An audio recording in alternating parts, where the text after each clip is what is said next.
Vamos pensar nesta noite sobre a nossa melhor recompensa. Amém? A principal bênção que nós recebemos da parte de Deus, a maior e a melhor. Salmos de número 51. Amém? Se você não leu a Bíblia hoje, você vai ter essa oportunidade agora de ler um capítulo aqui. Nós vamos ler o capítulo 51 todo. São 19 versículos. Então vamos lá. Compadece-te de mim, ó Deus, segundo a tua benignidade e segundo a multidão das tuas misericórdias. Apaga as minhas transgressões. Lava-me completamente da minha iniquidade e purifica-me do meu pecado. Pois eu conheço as minhas transgressões e o meu pecado está sempre diante de mim. Pequei contra ti somente, e fiz o que é mal perante os teus olhos, de maneira que serás tido por justo no teu falar e puro no teu julgar. Eu nasci na iniquidade, e em pecado me concebeu minha mãe. Eis que te comprases na verdade, no íntimo e no recôndito, me fazes conhecer a sabedoria. Purifica-me com esopo, e ficarei limpo. Lava-me, e ficarei mais alvo que a neve. Faze-me ouvir júbilo e alegria, para que exultem os ossos que esmagaste. Esconde o rosto dos meus pecados, e apaga todas as minhas iniquidades. Cria em mim, ó Deus, um coração puro, e renova dentro de mim um espírito inabalável. Não me repulses da tua presença, nem me retires o teu Santo Espírito. Restitui-me a alegria da tua salvação, e sustenta-me com um espírito voluntário. Então ensinarei aos transgressores os teus caminhos, e os pecadores se converterão a ti. Livra-me dos crimes de sangue, ó Deus, Deus da minha salvação, e a minha língua exaltará a tua justiça. Abre, Senhor, os meus lábios, e a minha boca manifestará os teus louvores. Pois não te comprases em sacrifícios, do contrário, eu te os daria. E não te agradas de holocaustos. Sacrifícios agradáveis a Deus são o espírito quebrantado, coração compungido e contrito. Não o desprezarás, ó Deus. Faze bem a Sião, segundo a tua boa vontade. Edifica os muros de Jerusalém. Então te agradarás dos sacrifícios de justiça, dos holocaustos e das ofertas queimadas. E sobre o teu altar se oferecerão novilhos. Amém? Glória a Deus. Vamos pensar então nesta noite sobre a nossa maior recompensa, a nossa melhor bênção, a maior bênção. Vamos pensar nesta noite, com base nesse salmo aqui de número 51, mas antes nós vamos pensar um pouco aqui, quando foi, como foi que esse salmo foi escrito, por quem foi escrito. Esse salmo de número 51, ele foi escrito pelo rei Davi. O rei Davi, ele escreveu esse salmo num momento assim, muito delicado, muito difícil na sua vida. Mas antes de nós entrarmos aqui no salmo, vamos pensar um pouco sobre a vida do rei Davi. Quem era o rei Davi? A Bíblia diz que um dia Deus chega para o profeta Samuel e diz assim: olha, Samuel, vai até a casa de Jessé, o belamita, porque lá eu tenho visto um homem, diga assim, um homem, segundo o meu coração. Então, Davi era apenas um garoto, Davi era um menino, era um adolescente, mas Deus olha e diz assim: olha ali, eu estou vendo um homem segundo o meu coração. Davi tinha tudo para não dar certo, Davi tinha tudo para ser um homem frustrado, para ser um homem arrasado, acabado, porque Davi, ele sofria perseguições, ele era rejeitado, e Davi não era rejeitado pelos colegas de escola, pelos colegas de trabalho, Davi era rejeitado dentro de casa. Davi, ele não era nem contado como filho de Jessé. Quando o profeta chega na casa de Jessé, aí Jessé, a presença do profeta na casa era a maior honra que uma família recebia, que uma família adquiria, era a presença do profeta.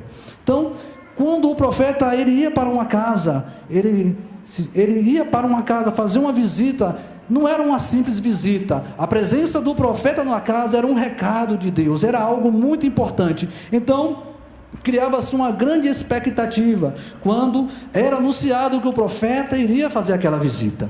Então, para vocês terem uma ideia, Samuel, ele teve que sair às escondidas. Ele foi escondido para a casa de Jessé, porque ele temia a repercussão da visita dele, o impacto que iria causar na vida do rei Saul, porque ele já havia sido rejeitado por Deus. Então, ele vai com essa missão, porque Deus viu um homem segundo o seu coração. Então, quando ele chega na casa de Jessé, a Bíblia fala que todos os filhos de Jessé foram apresentados a Samuel. Mas não foram todos, ainda havia um menino que estava rejeitado. Então, se ainda existia um, por que a Bíblia relata aqui que todos os filhos foram apresentados? A gente entende que Davi, ele não era nem contado como filho, ele era rejeitado. Uma coisa é ser rejeitado por um colega de trabalho, uma coisa é ser rejeitado por o chefe do trabalho, né? E outra coisa é ser rejeitado dentro de casa pelos próprios pais. Então, Davi, ele tinha tudo para ser um homem amargurado, um homem infeliz, arrasado, né? Mas Davi, diante de uma situação de rejeição, né, nós temos dois caminhos: ou nós acreditamos naquilo que estão falando a nosso respeito, porque os irmãos de Davi também, naquela época já existia esse negócio de bullying, os irmãos de Davi já perseguiam Davi. Quando Davi sai da sua residência e vai para o campo de guerra, ele ainda não tinha idade para guerrear, e ele vai para o campo de guerra, enfrentando os perigos do caminho, né? Os adversários, com um burrinho carregado de alimento, de mantimento, para levar uma comida saudável, uma comida gostosa para os seus irmãos, porque na guerra não tem cozinha, na guerra come o que se acha. Então o pai pede esse favor para ele levar essa comida para os irmãos, e quando ele vai com o seu burrinho carregado de alimento para dar para os seus irmãos, olha a recepção que ele tem: o que é que você veio fazer aqui, seu perturbado, seu doido, seu maluco? Volta logo para cuidar das poucas ovelhas do teu pai. Era assim que os irmãos tratavam ele. Então, mas Davi, diante da forma como ele era tratado, ele tinha convicção, ele sabia quem ele era, e ele sabia que existia alguém que era mais importante do que o pai, não anulando a importância do pai. Existia e existe alguém que era e que é mais importante do que os nossos irmãos, não anulando a importância dos nossos irmãos. Ele sabia que ele era querido por Deus. Então, ao invés de ficar se martirizando, dizendo: meu Deus, por que isso? Ninguém olha para mim, eu sou um desprezado, eu sou um coitadinho. Davi resolveu se render a Deus em adoração, dizendo: Senhor, eu sei quem Tu és, eu sei que Tu és o meu pastor, e que nada me faltará. Ele estava dizendo, quando ele diz nada me faltará, ele certamente não estava só se referindo a coisas materiais, a alimento, ou a bens materiais. Quando ele diz nada me faltará, certamente ele estava dizendo para Deus: eu sei que eu não tenho o carinho do meu pai, eu sei que eu não tenho a atenção dos meus irmãos, eu sou desprezado, mas carinho não me falta no Senhor, atenção não me falta no Senhor, porque eu sou querido do Senhor.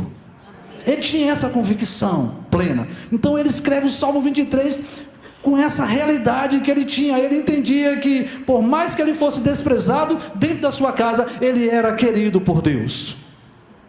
Onde a Bíblia diz, porventura, que uma mãe que amamenta vier a rejeitar o seu filho, não é?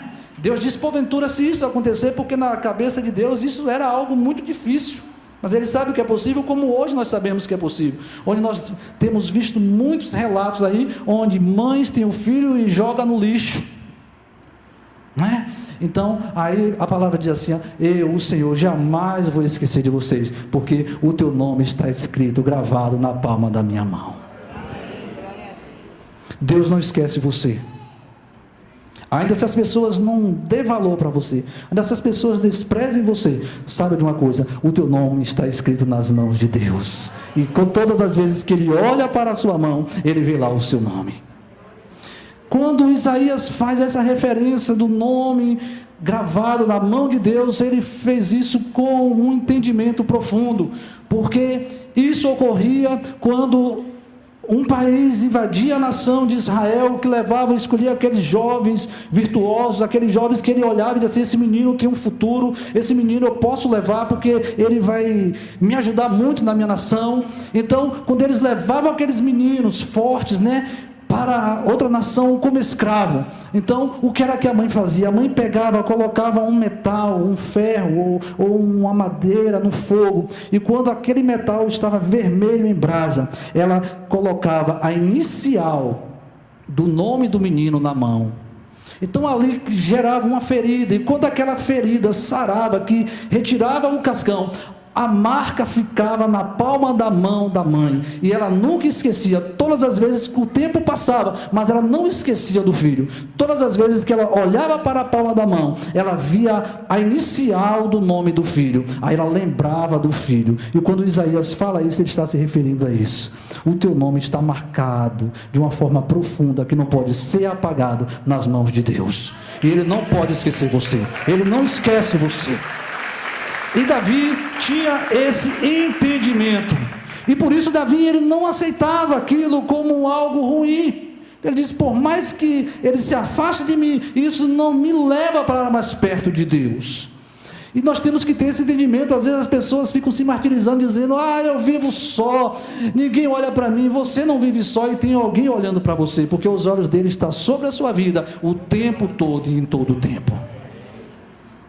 Então, aí Davi, quando Samuel vai para a casa de Jessé, e ele procura, ele pergunta: acabou? A Bíblia diz que todos os filhos foram passados, mas ele vai e pergunta: mas espera aí, Deus não comete equívoco, ele mandou vir aqui, porque certamente o homem segundo o coração dele está aqui. E Davi estava desprezado, jogado no campo, no mato, num momento de grande honra, que era a presença do profeta. E aí, quando Davi vai, então Samuel diz assim, aí eles falam: não, ainda resta um, mas aquilo não presta para nada, aquilo é um maluco, os irmãos falavam, aquilo é um doido, não presta para nada. Aí Samuel vai assim: não presta para você, mas presta para Deus. Presta para Deus. Talvez as pessoas olhem para você e digam: você não presta para nada. Talvez eles pensem que não presta para ele, mas presta para Deus, e na mão de Deus você vai prestar para muitas pessoas. E aí, quando ele vai e traz o menino, Samuel, quando vê o menino, Deus vai dizer assim para Samuel: Samuel, pode derramar o azeite, porque é esse o homem que eu tenho visto segundo o meu coração.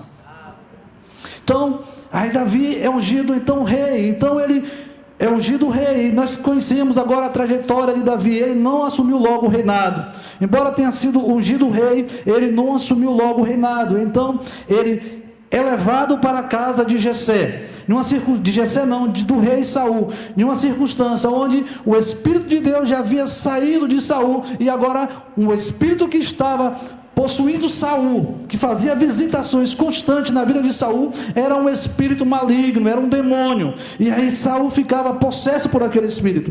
E aí um dos jovens, dos servos de Saul, diz assim: olha, se alguém tocar a harpa, este menino tocar a harpa, o espírito maligno vai sair. E aí um homem se levanta e diz assim: eu conheço alguém, o filho de Jessé, o belemita. Aí começa a falar as qualidades de Davi. Mas Davi estava onde? Davi estava no campo, Davi vivia no mato, Davi não colocava um outdoor dizendo quem ele era. Eu quero dizer algo para você: o que você faz tendo consciência que é para Deus, Ele te exalta. E aquilo que você faz às ocultas, sabendo que ninguém está vendo, mas Deus está vendo, e você não está fazendo para homem, embora homens estão sendo beneficiados, mas você está fazendo para Deus, não se preocupe que você vai ser recompensado. E aí Davi não colocou uma propaganda, não fez nada, mas as pessoas viam Davi e olhavam assim: este menino é diferente. E aí começa a falar várias qualidades que existiam na vida de Davi, e fala: olha, ele toca bem. Aí, mas e daí? Saul fala: e daí? Tantas pessoas tocam bem, tantas pessoas tocam bem, tantas pessoas cantam bem, isso tem muitos por aí, muitos tem por aí. E até porque Deus não está à procura de bom tocador, Deus está à procura de adorador, e que adora Ele em espírito e em verdade, adorador que seja verdadeiro. E aí Saul disse: não é mais um, não vejo diferença. Olha, peraí, mas ele tem uma boa aparência, ou seja, ele é bonito. E daí? Pastor Jailson também é. Minha esposa está ali dizendo assim: é verdade, eu concordo. Então, é mais um com uma boa aparência. Olha, mas ele também é um jovem de guerra, é valente. O Estado Islâmico, não existe na face da terra um povo com uma valentia tão, que usa para o reino das trevas, né? Não sei se existe um povo tão valente como eles, que em nome daquilo que eles acreditam, eles tiram a própria vida. Então, Saul fala assim: mas é mais um valente, não vai fazer diferença. Aí ele disse: olha, mas tem outra coisa também, ele é sisudo em palavras, ele tem um bom discurso, uma boa oratória.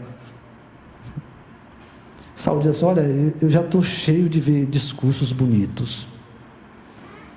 Época de eleição são tantos discursos bonitos, né? E uma das melhores oratórias, um dos maiores oradores, melhores oradores que já existiu na terra, sabe quem foi? Adolf Hitler. Hitler atraía a multidão para segui-lo naquilo que foi terrível, que ainda tem as suas consequências terríveis, mas Hitler não atraía a multidão pelo porte físico, porque acredite, é verdade, Hitler era menor do que eu em estatura, mas ele era um excelente orador, e pelo seu discurso ele atraía as multidões. Saul fala: aí, é mais um. Aí o servo de Saul diz assim: olha, mas tem mais uma coisa. Ele para, e quando ele para, Saul certamente levanta do trono e diz assim: fale o que você quer falar, porque em todas as qualidades existe uma vírgula, no capítulo 17 de 1 Samuel, em todas as características existe uma vírgula, mas chega um momento que deixa de ser uma vírgula e passa a ser um ponto e vírgula, e um ponto e vírgula requer uma pausa maior, e quando alguém está falando que dá uma pausa maior, gera em nós uma expectativa que algo melhor ou superior àquilo que estava sendo anunciado vai vir, sim ou não?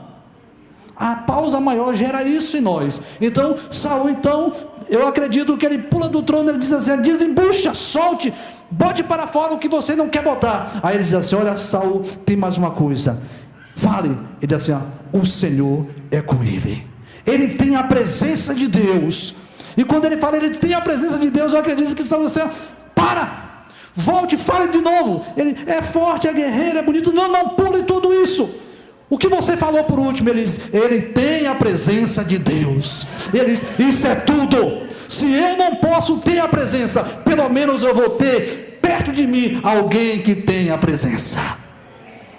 Saul sabia os benefícios da presença de Deus. Então Davi já era visto dessa forma, um homem que carregava a presença de Deus. E aí Davi é trazido para a casa de Saul, e a trajetória de Davi levou muitas conquistas, muitas vitórias para o reino de Israel. Por quê? Porque ele tinha a presença de Deus em sua vida. Então Saul morre, e nós estamos recapitulando aqui a história de Saul para nós chegarmos na pregação, amém? Para nós entrarmos no Salmo 51, na mensagem desta noite. Então, Saul morre, Davi agora então é ungido rei, e ele agora passa a ser o rei de Israel. Ele passa a ser o rei de Israel, e agora ele, com toda a pose, com o poder na sua mão, um belo dia, a Bíblia diz que não era um dia qualquer, mas era o dia que os reis tinham obrigação de irem para a guerra. E aí certamente os soldados chegam, a carruagem chega, alguém chega e diz assim: meu rei, o cavalo do senhor já está pronto, vamos rápido. Ele diz assim: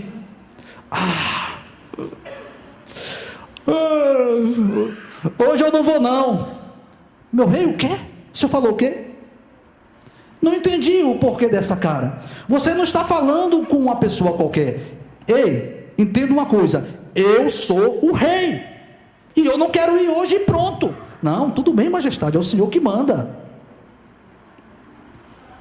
Ele tinha qualquer dia para tomar essa decisão, mas a Bíblia diz, a minha Bíblia, na sua Bíblia diz que este era o dia que ele tinha que ir para a guerra. Era o dia que ele não devia tomar essa decisão. E a Bíblia diz que um abismo chama outro abismo. Quando nós tomamos uma decisão errada, a consequência leva-nos a tomarmos outra e outra e outra decisão errada. Se nós não pararmos no momento e falar assim, peraí, eu estou caminhando em caminho estranho, eu não posso ir por esse caminho, eu não posso pegar esse atalho, eu tenho que voltar a caminhar pelo caminho correto. Mas Davi não fez isso, ele tomou a primeira decisão errada em escolher o dia que ele deveria ir para a guerra. Ele decidiu não ir para a guerra, ele ficou no palácio, e por consequência disso, ele sai na sua janela, e quando ele olha na janela, ele vê uma mulher muito bonita, se banhando, pelada, nua, e aí, certamente ela estava ali na frente do palácio, porque na cabeça dela talvez estava funcionando assim, hoje eu posso ficar à vontade, porque hoje o rei não está aí, aquela janela vai estar fechada, porque hoje é o dia do rei ir para a guerra. Mas só que o rei não tinha ido para a guerra. Então, quando ele vê aquela mulher, ele manda chamá-la, mas alguém diz assim, meu senhor, peraí, aquela não é uma mulher qualquer, aquela mulher é casada. O rei, ele diz, e daí? Eu sou rei, eu sou rei. Meu senhor, ali é a mulher de Urias, aquele soldado, o senhor lembra? Que é, joia. Urias, não é qualquer soldado, é Urias, rei. Ele diz, e daí? Eu sou rei, eu posso. Então, aí vai chamar, traz aquela mulher, Betseba, e Davi então tem um relacionamento errado com Betseba, e a consequência é que Davi dispensa Betseba, volta para a tua casa, que você já me satisfez, então pode voltar para a sua casa. Ela diz, ela volta, depois ela retorna e diz assim, agora tem um problema, rei. Qual é o problema? Eu estou grávida, e preciso de um pai para o meu filho. O meu marido já está um bom tempo na guerra, e o anjo que vinha para visitar o Espírito Santo, para tornar uma mulher grávida sem o homem, vai vir ainda mais na frente, vai visitar Maria, não sou eu, Betseba. Então, ela volta, vai até a casa de Davi e diz, Davi, agora estamos com um problema, mas é fácil, vamos resolver. Às vezes eu penso que se eu não conhecesse a história bíblica, eu pensava até que Davi era brasileiro, porque o brasileiro já gosta de dar um jeitinho em tudo, né? O brasileiro sempre tem um jeitinho, não, isso aqui a gente resolve, a gente faz, não se preocupe. Então Davi diz assim, não se preocupe, nós vamos dar um jeitinho nisso aí, vamos chamar Urias, ele vai ser o pai da criança. Davi estava pensando como muitos pensam, porque pai é o que cria, dele vai criar e não vai ter problema nenhum. Então ele manda chamar Urias, mas quando Urias vem para o palácio, obedecendo a ordem de Davi, Davi diz assim, olha, eu sei que você é um bom soldado, eu estou feliz com o seu desempenho, e resolvi lhe dar um prêmio. Você vai poder ir para a sua casa, você vai ficar com a sua esposa, você vai ficar lá naquele clima maravilhoso com ela, só vocês naquele quarto, vai ser uma maravilha, tá bom? Pode ir, você está liberado. Aí Urias vai dizer assim, olha, eu não posso fazer isso, rei. Por quê? Urias diz assim, olha, meu senhor, eu não posso, porque os meus colegas estão lá na guerra. Como é que eu vou fazer isso com eles? Eles estão lá se matando, morrendo, dando a vida pela nossa nação, pelo nosso país, guerreando contra os nossos inimigos. E por que eu vou fazer isso? Isso para mim é uma grande traição. E aí Davi diz assim, rapaz, mas eu obedeço ao Senhor, mas o Senhor vai me perdoar, eu não vou poder fazer isso. Ele, tudo bem. Aí ele disse, olha, eu vou fazer uma festinha, você vai ser o convidado então. Beleza. Davi prepara tudo, aquele plano maquiavélico, e ele diz assim, ele prepara para tornar Urias embriagado, para embriagar Urias, e assim acontece. Mas Urias era tão fiel, que nem bêbado ele foi trair os seus amigos, os seus companheiros. Ele ficou dormindo na porta do palácio, e quando alguém chega para Davi e diz assim, olha meu senhor, Urias, ele não foi para casa, ele está na porta do palácio. Davi diz assim, olha, não tem jeito para esse cara, eu tenho que tomar uma solução, eu tenho que fazer algo, porque eu estou com um grande problema. Ele diz assim, já sei como vou resolver esse problema. Davi pega e escreve uma carta. Gente, eu estou falando aqui, não é de qualquer um. Eu não estou falando aqui, não é de Saul que virou as costas para Deus. Eu estou falando aqui de Davi. Um homem segundo o coração de Deus. Um homem que era visto como alguém que tinha a presença de Deus. Veja os planos que ele vai e elabora, planos diabólicos. Ele escreve uma carta e envia, uma carta onde continha o seguinte, dizendo assim, olha, ele viu essa carta para o comandante do seu exército, para Joabe, e na carta estava escrito assim, olha, coloque Urias à frente da batalha, onde os inimigos estiverem mais ferozes, e coloque ele como um alvo fácil. Ele estava dizendo assim, olha, acabe com a vida de Urias, mate Urias, Urias é um problema, mate Urias. E sabe quem foi que levou a carta? Urias. Davi sabia quem era Urias, e ele sabia que Urias não iria ser curioso para abrir a carta. Ele leva a carta, onde continha, naquela carta, o conteúdo estava para assassiná-lo, para matá-lo. Ele leva aquela carta, ele entrega aquela carta a Joabe, e quando ele entrega a carta a Joabe, Joabe cumpre a ordem, coloca Urias na frente da batalha, e de repente a notícia volta, Urias morreu. Urias morreu. Davi então respira e diz assim, uau, problema resolvido. É assim? Não. Nada fica oculto aos olhos de Deus. Aquilo que a pessoa faz, por mais escondida que seja, né? Aquilo que é mais oculto na terra, é um livro escancarado nos céus. Nada fica oculto aos olhos de Deus. Aí então Davi pensa que resolve o problema. Ele vai, manda buscar Betseba, bota dentro da sua casa. Ele bota dentro da sua casa como sua esposa. Agora eu vou ser o pai do menino, porque é minha esposa mesmo, não vai ter problema. E aí quando é uma noite, o profeta Natan chega até a casa de Davi, até o palácio. Ele é recebido por Davi. Ele disse, meu senhor, eu vim aqui conversar com o senhor. Pois não, pode falar. Ele diz, olha, eu conheço um homem, este homem é muito rico, ele tem muitas ovelhas, e este homem recebeu a visita de uma pessoa, essa pessoa veio visitá-lo, e ele então resolveu matar uma ovelha, um cabrito, e para que este homem viesse a jantar, a se alimentar daquele animal. Aí tudo bem, boa atitude dele. Aí Natan diz assim, mas tem um problema, senhor.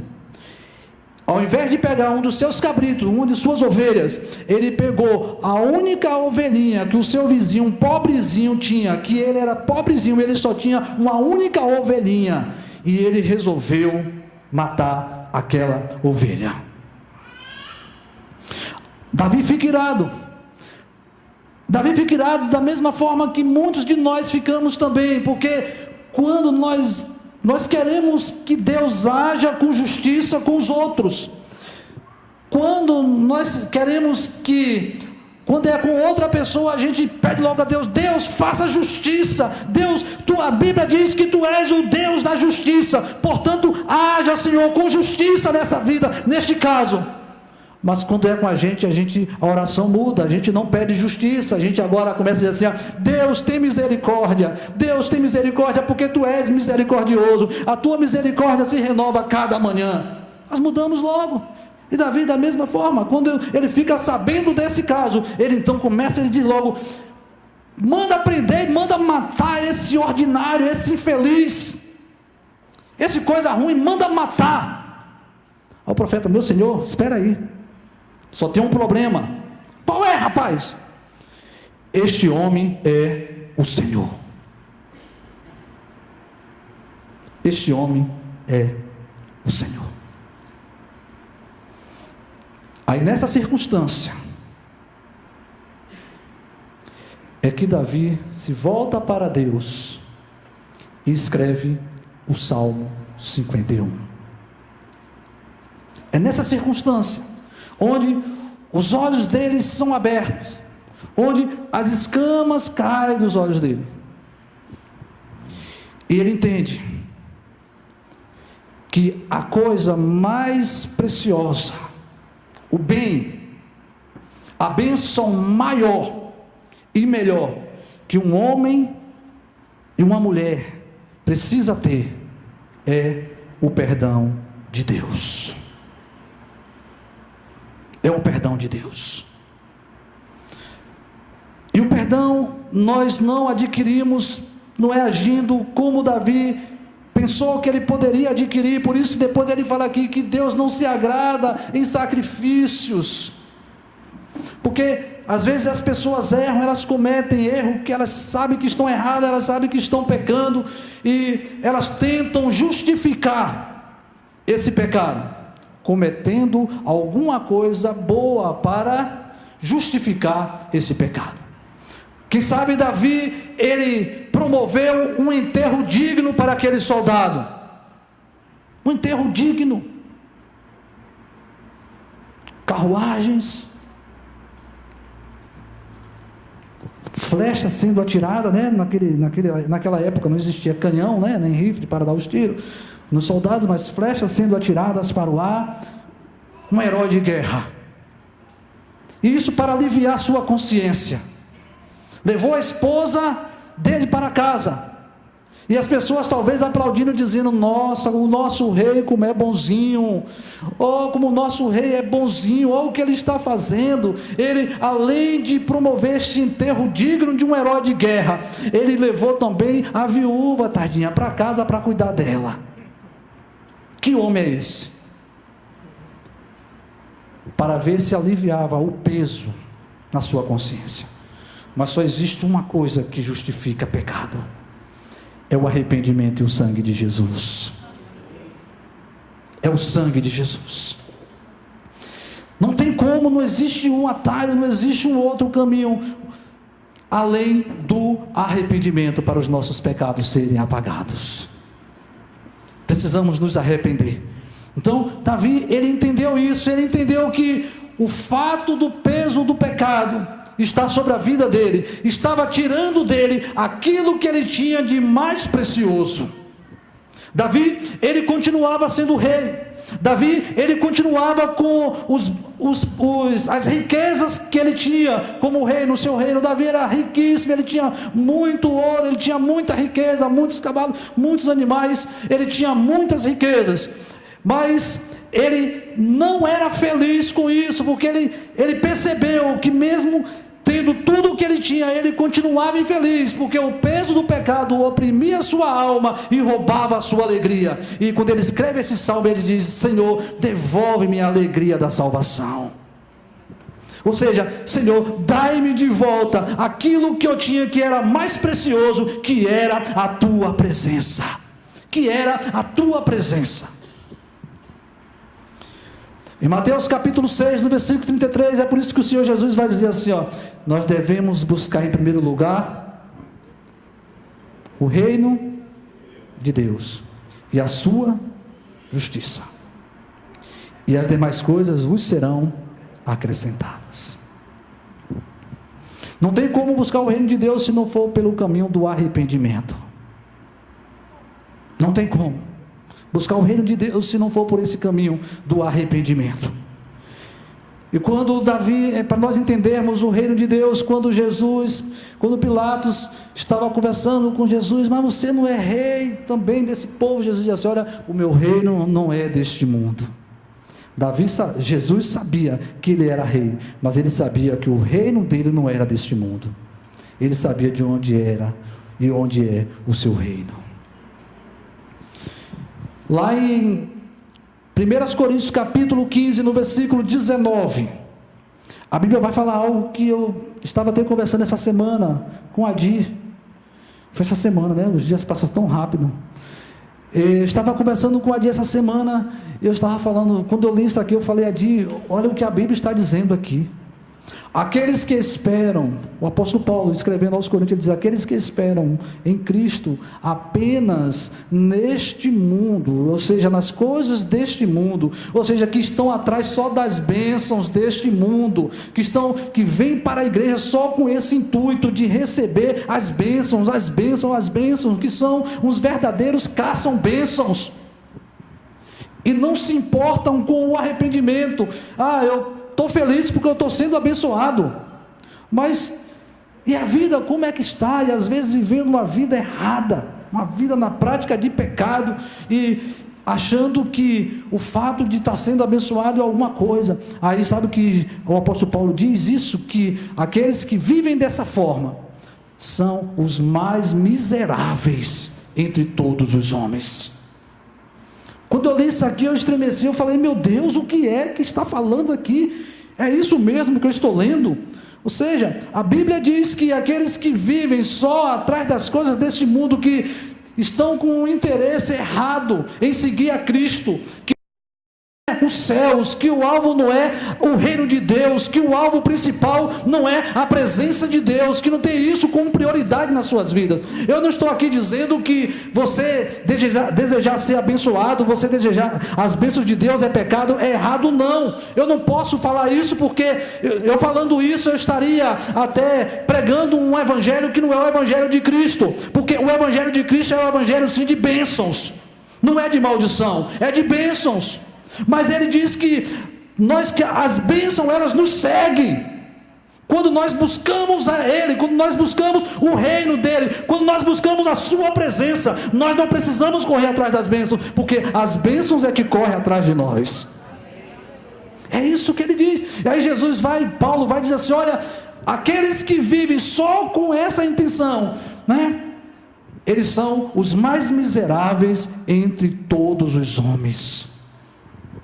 Ele diz, sabe o quê? Que é pior do que o ateu, que diz que não acredita em Deus. É pior, diz mais, ele diz aqui, se ele fala todos os homens, a Bíblia está errada, escrita errada? Não, quando ele fala todos os homens, está falando todos, está dizendo até que é pior, até mesmo do que aqueles que andam blasfemando de Deus, está dizendo. Sabe por quê? Ele fala isso, porque às vezes as pessoas elas querem usar Deus, elas querem usar a Jesus, elas pensam que Deus é menino, para ser enganado. Eu me lembro de um jovem que ele frequentava aqui, ele não perdia os cultos, principalmente os cultos das terças, todas as terças ele estava aqui à frente, e o desejo dele era a bênção, o desejo dele era receber o milagre. Sabe o que aconteceu? Deus concedeu o milagre para ele. Ele foi curado, ele tinha um problema e ele foi curado. Depois que ele foi curado, sabe o que ele fez? Igual aquele menino: tchau Jesus, a gente não precisa mais vir para a igreja não, porque a gente já conseguiu a nossa casa de praia. Ele fez a mesma coisa. E nós precisamos entender que a nossa maior conquista, a nossa maior vitória, a nossa maior recompensa, a nossa maior bênção é o perdão dos nossos pecados. Porque quando os nossos pecados são perdoados, são apagados, nós temos livre acesso à presença dEle. E não existe nada melhor, bênção maior do que viver e viver na presença dEle. Davi sabia disso. Ele não perdeu o trono de imediato, depois ele perdeu. Quando o profeta fez a visita para ele, o profeta falou para ele que ele iria perder o trono, que ele fez as escondidas, mas que as concubinas, as mulheres dele, iria ter relação em cima, no terraço, à vista de todas as pessoas que passassem por aquele lugar. Mas nada disso fez com que ele ficasse tão triste com o fato dele ter perdido a presença. Quando a gente vê essa oração, a gente não vê ele dizendo assim: Senhor, tem misericórdia, Senhor, e não permita que eu perca o meu trono, não permita, Senhor, que eu passe por esse vexame de ver as minhas mulheres, as minhas concubinas sendo possuídas por homens, em cima do terraço, à vista de todas as pessoas. Eu não posso, Deus, passar por uma vergonha como essa. Não, ele não fez essa oração. Ele pedia o perdão de Deus, ele clamava pelo perdão de Deus, porque ele sabia que a única coisa que o separava de Deus, que não mudou, é que continua separando o homem de Deus, chama-se pecado. E o que ele queria nessa oração era somente isso: ter o seu pecado perdoado, né? O seu pecado apagado, para que ele pudesse voltar a ter comunhão com Deus. É por isso que nós somos um povo feliz, porque nós temos certeza que os nossos pecados foram apagados e que foram lançados nas profundezas dos mares. Foram lançados nas profundezas dos mares. Mas tem um versículo aqui que me chama a atenção. Deixa eu ver se me ajude aí, por favor, onde ele fala assim, aqui diante dele, sempre o pecado dele sempre está diante dele. 3. Pois eu conheço as minhas transgressões, e o meu pecado está sempre diante de mim. A maior dificuldade que Davi teve, eu entendo, que foi exatamente essa. Uma dificuldade que tem massacrado muitas pessoas, muitos homens de Deus. Eu ministrei essa palavra, não foi dessa forma, essa aqui tem sido a forma como o Espírito tem nos conduzido, mas eu ministrei em Salvador essa palavra. Em Salvador, quando eu estava ministrando essa palavra, Deus me trouxe uma revelação em cima desse versículo. E naquele salão tinha um jovem, e cedo, quando eu fui dar um abraço naquele jovem cedo, eu ia ministrar à tarde, no final da tarde, e eu fui dar um abraço naquele jovem, e quando eu dei um abraço naquele jovem, o Espírito Santo me mostrou o filme completo da vida daquele jovem, me mostrou a vida daquele jovem todinha. E aí eu olhei, eu abracei aquele jovem, e o Espírito, quando eu abracei ele, o coração dele disparou, parecia que ia saltar, saindo pela boca. E o Espírito Santo me revelou a situação todinha, o que estava acontecendo com aquele jovem. E aí à tarde eu fui ministrar essa palavra, e quando eu fui ministrar essa palavra, eu falei exatamente o que eu vou falar agora. Uma das maiores dificuldades de Davi, sabe qual era? Se auto-perdoar. Às vezes as pessoas, elas têm facilidade em liberar perdão, em perdoar, em pedir perdão e em perdoar os outros, mas elas têm dificuldade em se auto-perdoar. Entrega a vida a Deus, entende o perdão de Deus, sabe que foi perdoado, mas quando ela pensa nas coisas que ela fez, elas têm uma dificuldade muito grande para se auto-perdoar. Davi ele diz aqui assim, olha, pois conheço as minhas transgressões, e o meu pecado está sempre diante de mim. Imagina a situação de Davi, deitar à noite para dormir do lado de Betseba, e aquele filme vinha à tona na vida dele, e o diabo, o acusador, apontando, dizendo, dando risada, dizendo assim, um homem segundo o coração, né? E essa que está do teu lado aí, ó, tu adulterou, ainda tu matou o marido dela, cara, ainda tu está deitado com ela, está dormindo com ela, tua esposa agora, né? Imagine o tormento que era para um homem, porque Davi, ele sabia quem ele era, Davi sabia a comunhão que ele tinha com Deus, e eu acredito que a maior dificuldade de Davi tem sido também a dificuldade de muitas pessoas hoje na igreja, onde elas têm dificuldade de se auto-perdoarem. E aí, à tarde eu fui ministrar, e eu cheguei, Deus me deu essa revelação na palavra, eu ministrei, e eu falei assim, aqui eu sei que tem pessoas, pelo menos uma pessoa neste lugar, que ela tinha uma dificuldade muito grande. Eu sabia o que ele tinha feito algo muito grave, eu não vou revelar, até porque eu sei que está sendo filmado ali, então, e possa ser que um dia essa pessoa assista, e outras pessoas também assistam, e viu o que aconteceu lá em Salvador, então eu não vou revelar o que ele fez, mas Deus me revelou, e depois o pastor dele, compartilhou comigo e realmente batia tudo o que o Espírito Santo havia me revelado quando eu o abracei.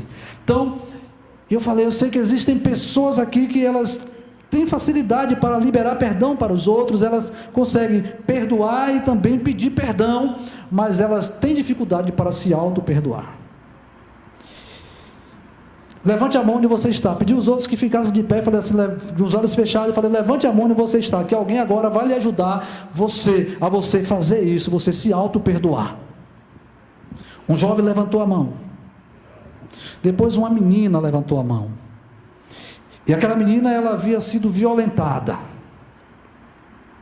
Ela levantou a mão. Ela havia sido violentada. E na cabeça dela, na mente dela, ela se achava culpada por aquilo ter acontecido. Talvez, na mente dela, ela achava que ela facilitou aquela violação, o fato dela ser violentada. E ela então levantou a mão pedindo ajuda para que alguém ajudasse ela a ela se auto-perdoar. E aquele jovem que Deus havia me revelado, ele não levantou a mão. Ele continuou duro com o coração. E aí, quando eu cheguei e falei, a pessoa que eu sei que está com esse problema, com essa dificuldade, ela ainda não levantou, ela ainda permanece. Falei, se Deus me autorizasse, eu iria até você, iria pegar você pelo braço, ia trazer você aqui para frente e ia lhe ajudar. Mas só que se Deus não faz isso, por que eu vou fazer? Se Deus, ele respeita a nossa decisão, quem sou eu para interferir na decisão, de outra pessoa? Eu não posso intervir na decisão de ninguém, se até o próprio Deus não faz isso. Ele orienta, mas ele não decide, nós é que decidimos. E aí, eu falei, tudo bem, nós vamos orar aqui por essas pessoas. Isso foi à tarde. Quando foi à noite, Adi e Robson estavam conosco ali. Eu me aproximei daquela pessoa para orar por ela. Eu nem orei por ela, não sei se Adi lembra. Eu só coloquei a mão na cabeça dela. E quando eu coloquei a mão na cabeça dela, ela ficou na hora possessa, endemoniada. E algo muito estranho, porque as pernas dele ficaram assim, trancadas. E ele pulava assim, com as duas pernas. Algumas pessoas vieram, intercessores, os pastores também vieram e puxavam as pernas dele, mas não conseguia. Homens fortes puxavam as pernas dele e não conseguia, porque estavam presas. E sabe por quê? Porque ele não conseguia se auto-perdoar. Os verdugos estavam sobre ele. Porque às vezes as pessoas acham que é difícil, mas nós precisamos entender uma coisa: se Deus, Ele que é Deus, Ele nos perdoa, quem somos nós para não nos perdoar? Às vezes pensam que é difícil. Eu lembro a história de um homem. Este homem, ele ficava atormentado com a situação dentro da sua casa, com os filhos fazendo muito barulho. Quando foi um dia, o seu filho mais novo, o caçula, o mais novo, começou a fazer muito barulho por causa de um brinquedo. E aquele homem ficou furioso, partiu para cima daquela criança e espancou aquela criança até desmaiar.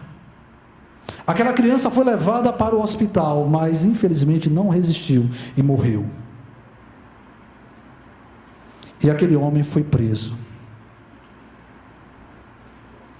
Mas na cadeia, aquele homem conheceu a Deus e conheceu o seu perdão.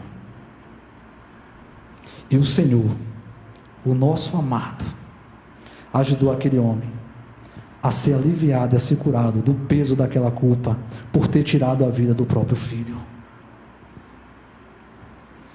A nossa cidade teve uma jovem, imagine o trauma dessa jovem, onde o pai estava indo para o trabalho e ela abriu a sua boca porque ela estava chateada com ele, e ela falou que desejava que ele não voltasse mais para casa. E ele nem chegou no trabalho, no próprio caminho foi atropelado e morreu. São situações como essas, que às vezes as pessoas elas acham que elas não são dignas de se auto-perdoarem. Mas nós precisamos entender uma coisa: Deus, Ele não olha o tamanho ou a gravidade da sua culpa, daquilo que você fez. O que Ele olha é só o seu coração e vê se há um arrependimento verdadeiro ou não. E quando há um arrependimento verdadeiro, você está perdoado. Ele pega o seu pecado e lança nas profundezas dos mares. E alguém já até disse que ele coloca ainda uma placa dizendo assim, né, Léo? É proibido pescar. Nós precisamos entender uma coisa: nós não somos melhores do que Deus. Se Ele já nos perdoou, quem somos nós? Não importa aquilo que o diabo fica apontando na sua vida, dizendo você fez isso, você fez isso. Saiba de uma coisa: pecado confessado deixa de ser pecado. Pecado confessado deixa de ser pecado. Eu vivi algum tempo na minha vida atormentado por uma culpa, mas um dia eu ouvi a voz de Deus falando suavemente no meu coração, dizendo: meu filho, pecado confessado não é mais pecado.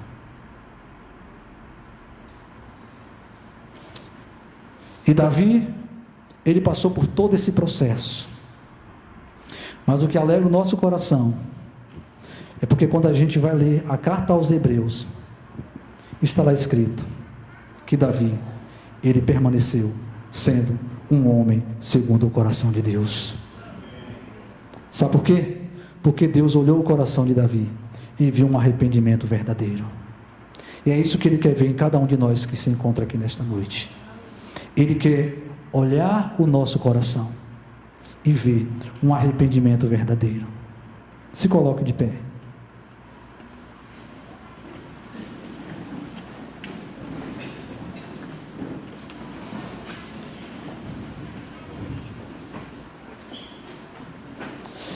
Essa é a nossa maior bênção. O perdão de Deus. As nossas culpas anuladas. Os nossos pecados perdoados. Cadê a Di? A Di se encontra aí? A Di vai estar vindo aqui, vai estar adorando ao Senhor. E você vai ter essa oportunidade nesta noite de se render completamente ao Senhor, para ter, assim como o rei Davi, os seus pecados perdoados. E se você, assim como Davi,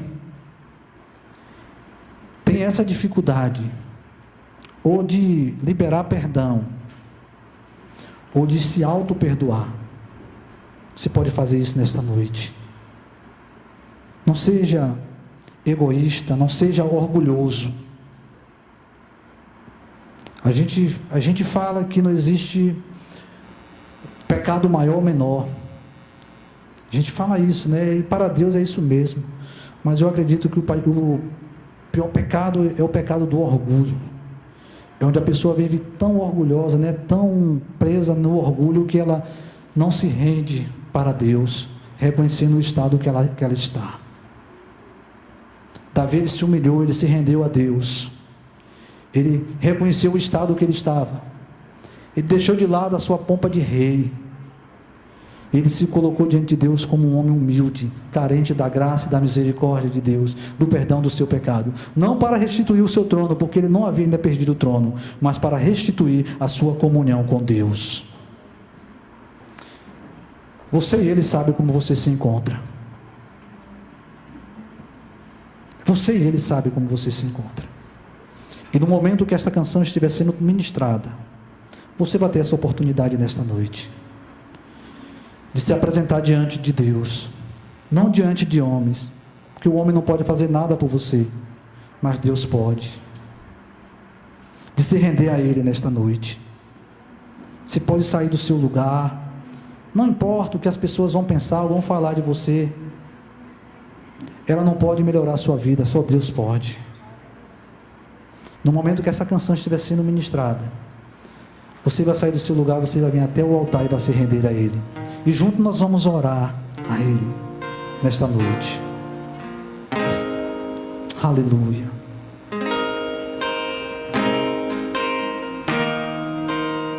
Você não precisa continuar da mesma forma que você está.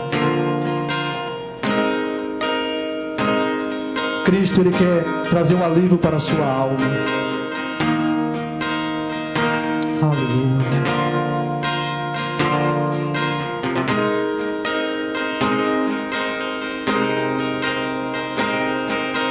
Como pedir coroas ao Rei e da sua glória se despiu? Como exigir riquezas de um rei que a cabeça não tinha onde reclinar? Como pedir honras a um Deus que maldito se fez e coberto de vergonha foi por amor? Como eu posso ser assim, querer tanto quando Ele não quis nada além de me amar? Oh, oh, oh. Aleluia. E todos os seus passos só lembram de que o que espera de mim é renunciar, é morrer pra mim mesmo, é tomar minha cruz, é seguir os seus passos. Se eu não sou capaz de fazer morrer minhas vontades, tampouco posso ser chamado um discípulo seu. A simplicidade Ele trazia no olhar. Tudo que Ele fez foi só pensando em nos amar. E ao ler sobre Ele, ao cantar sobre Ele, me pergunto onde a essência foi parar. A sua comida era a vontade do seu Pai. O que fugia disso Ele deixava para trás.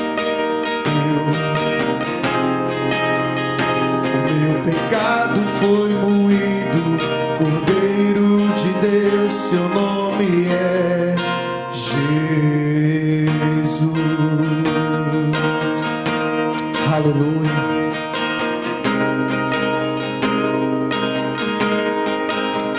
Ele quer aliviar a dor de uma mãe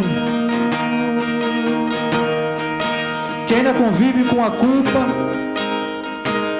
por um dia ter ceifado a vida de um feto que estava se formando no seu ventre, e ainda convive com esta culpa. Mas a grandeza do perdão de Deus é infinita. Você que tomou uma decisão e por conta dessa decisão você vive se martirizando, a sua oração tem sido constante dizendo: Deus me perdoa, Deus me perdoa, Deus me perdoa, eu errei, eu não deveria tomar essa decisão.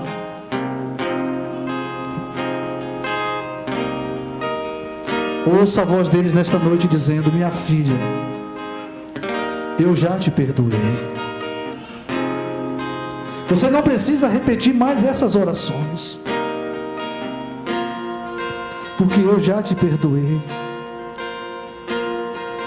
Eu já te perdoei. Você não precisa mais conviver com essa dor, dessa culpa, porque você já foi perdoado. A partir do momento que você se arrependeu de verdade e você abriu a sua boca e confessou a Ele, Ele apagou. Eu sei que existem pessoas aqui Essas pessoas deveriam estar aqui à frente, mas elas não estão. Talvez estão preocupadas, dizendo assim: mas eu vou me expor. Você não vai se expor para homens, você vai se expor para Deus. Você vai se expor para Deus. Mas eu quero orar. Eu vou orar por esses dois homens corajosos que vieram aqui à frente. E vou orar também por você, mesmo aí onde você está, para que você não saia daqui com o peso desta culpa, por essa decisão errada que você tomou, e por conta disso você vive se martirizando o tempo todo, dizendo: Deus, até chorando, dizendo: Deus, me perdoa por ter tomado essa decisão. Vou orar também por você que vive com o peso desta culpa, porque um dia você, na ignorância, você não tinha ainda um conhecimento acerca da verdade da palavra, e você cometeu este ato do aborto. Mas eu vou orar. Pai, como é bom, Senhor, ter essa certeza que os nossos pecados foram perdoados, independente do que nós fizemos, independente do tamanho, ó Deus, da culpa, o sangue de Jesus tem poder. Porque na tua palavra diz assim: o sangue de Jesus nos purifica de todo o pecado. Como é bom, Senhor, ter essa certeza que há poder no sangue de Jesus para calar todas as acusações do diabo contra as nossas vidas, às vezes tentando nos oprimir, nos encurralar, nos mostrando, ó Deus, coisas que nós fizemos no passado.